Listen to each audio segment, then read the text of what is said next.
And we are back with TSPN, and we have with us today Linda Meadows. Hi, Linda. How are you doing? I'm great. How are you? Okay. Now, you're with a program called Afghans for Angels. Yes, yes. So, some people might think about that and might have a misperception right off the bat. I think when I first heard it, it was that all of these are made for newborns, but it's in a much different sense. Yes, a little bit of a different twist on that. When a baby dies in a hospital, Very tragic event. very, very, and oftentimes, especially with our organization, you'll see that these Afghans are very tiny. Some of them, you know, some of them.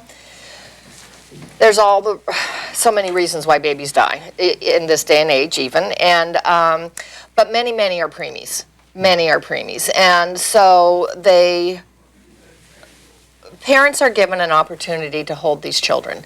It's often unexpected. They may not even be where they live when this event happens. And so the babies, we send these to hospitals who request them. We let hospitals know that these are available. And hospitals will request them, and we provide various sizes and colors. And so the babies are wrapped in these blankets to take to the families rather than the hospital blanket. And then they're allowed to do, some people have buried the babies in the little Afghans, others keep them as a keepsake. It's sometimes the only item that the parents have that is concrete evidence that this child really did exist. Right.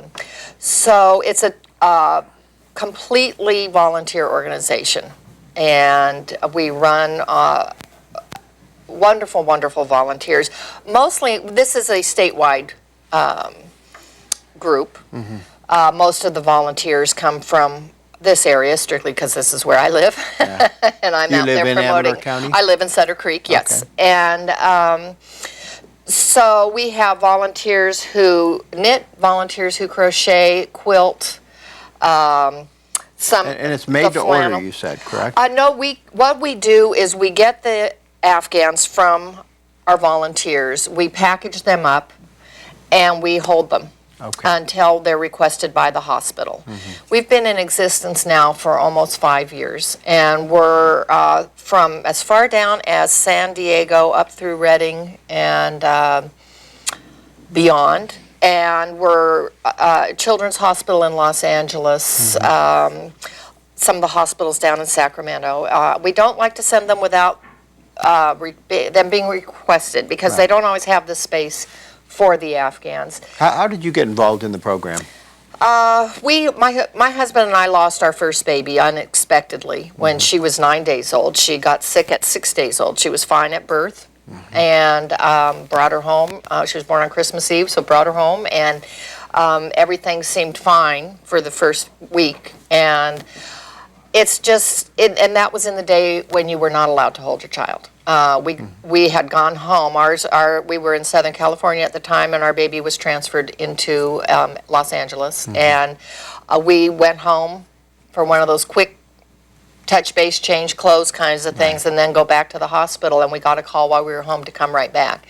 And we never saw her again. The room was empty when we got back, and so there were no choices given. Does that really hurt the closure, I guess? Very much so, because we knew it was a possibility, obviously.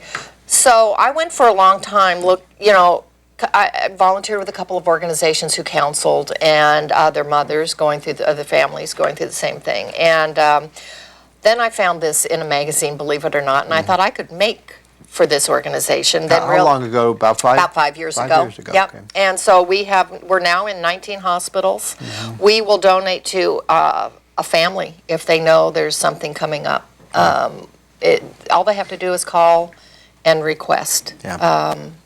Many times it's got to be very unexpected when a child dies. I think it is often unexpected, especially these little ones where you think everything's going along just fine. Yeah, I've had somebody I know that lost a child in the almost term because the cord wrapped around the baby's neck. And my daughter actually had 2 babies that she's had 3, but 2 of them, when the umbilical cord came out, it was actually in a Knotted. knot. Yeah. But There's so many, it's amazingly amazing. no side effects. But Yes, it's amazing so many things can happen. Yeah. So many things. we don't have much time left, but if people want to get involved in this, how can they? The multiple ways. We have a website.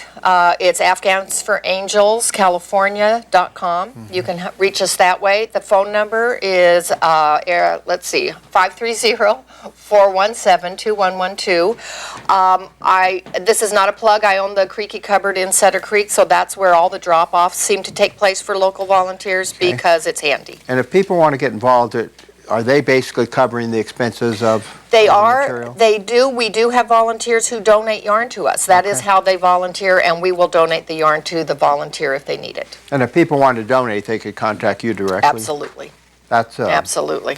because this can't be cheap to make all of these. I know you can, the people I know can whip things like this out pretty fast. Yes, but it does add up, and particularly for those people who are shipping to us, it does add up. Well, Linda, thank you very much for being here. Thank you very much, And very much. This is a great effort by your group, Afghans for Angels. Anything we can do. All right. Yeah. Thank you for being here. Thank you, sure. All right. We're going to go to a break with TSP, and we'll be right back.